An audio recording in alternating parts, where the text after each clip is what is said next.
I now recognize Mr. Stone for an opening statement.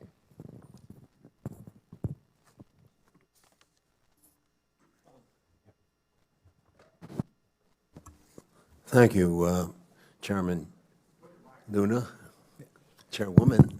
Yeah, it's a pleasure to be here.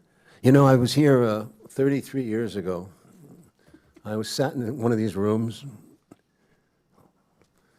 in Washington, and I told the congressmen and women about this movie I just made, JFK. And half of them were wondering what all the fuss was about. It was just a movie. And the other half were passionate in responding to the cries of their constituents that demanded no more national security reasons preventing this from getting to clarity on our president's assassination. The Warren Commission of 1964, as it turned out, got us to second base with a lot of unknowns. And what was that? Obfuscations. And it all got crazier and crazier, sides taken on this and on that, and what happened that awful day. It wasn't clear as to who the heck did this. Killed the president at high noon in Dealey Plaza in Dallas on November 22. And then year by grudging year, we learned in increments a little, but not much more. Often one step forward and two steps back.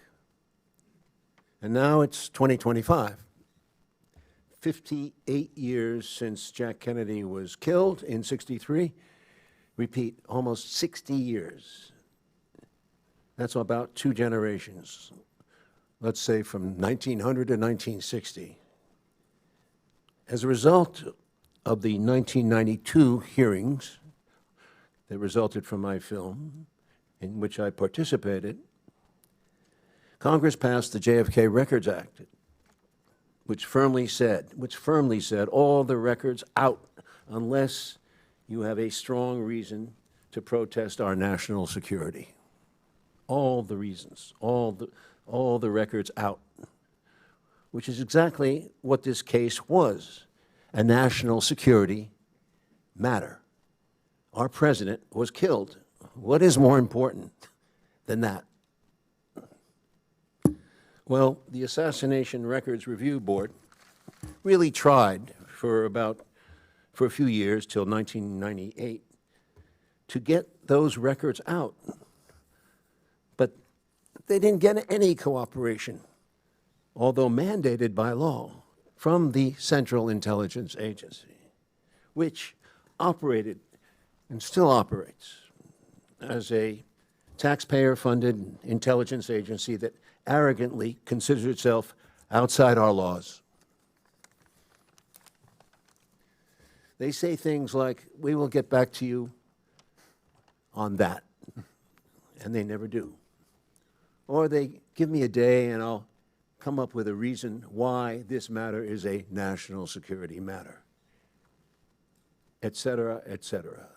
Nothing of importance has been revealed by the CIA in all these years, although we know from other records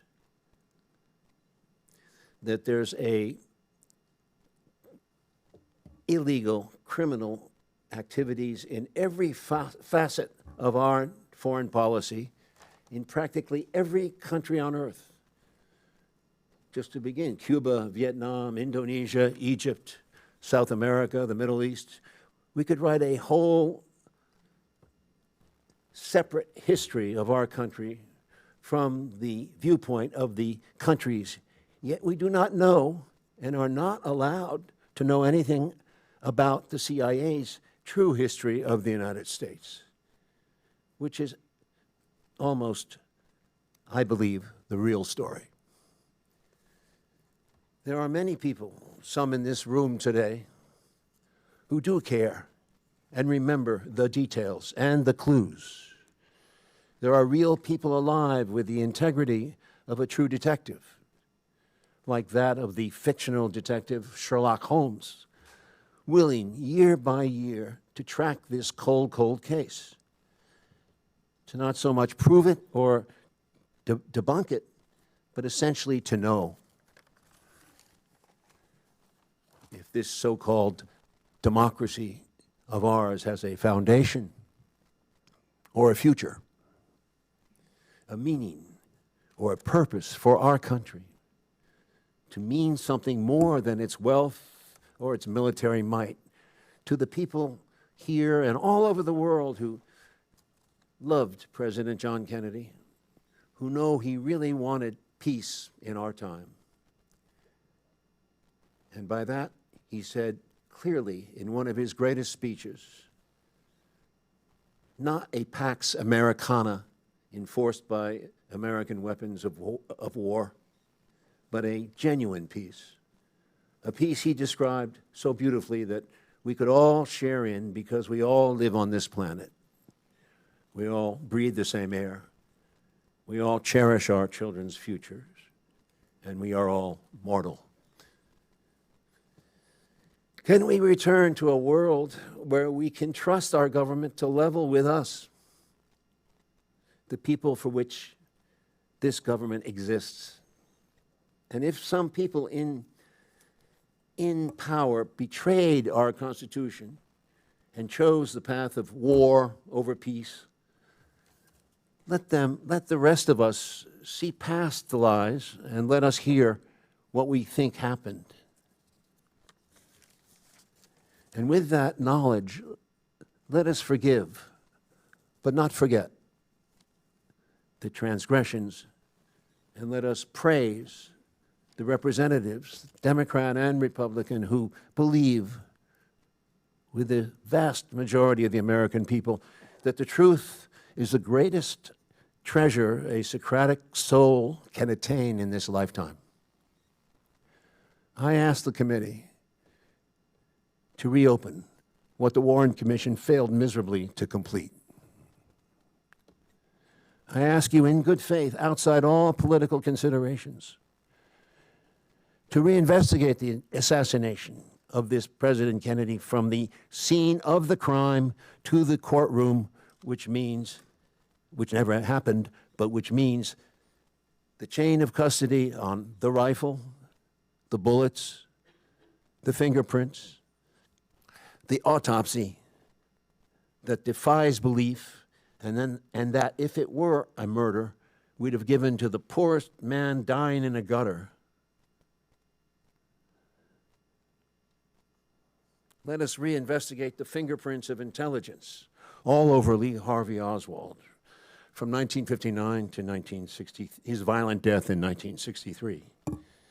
And most importantly, this CIA, whose muddy footprints are all over this case, a true interrogation.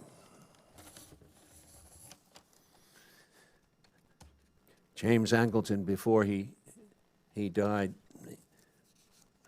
who was one of the original members of the CIA, was talking about Dulles and Helms and the others, what he called the Grand Masters. And he's a Catholic. Angleton was a Catholic, in search perhaps of repentance before his death. He did say, quote, if you were in a room with them, you were in a room full of people that you had to believe would deservedly end up in hell. I guess I will see them soon. This is our democracy. This is our presidency. It belongs to us. Treat us with respect. Thank you.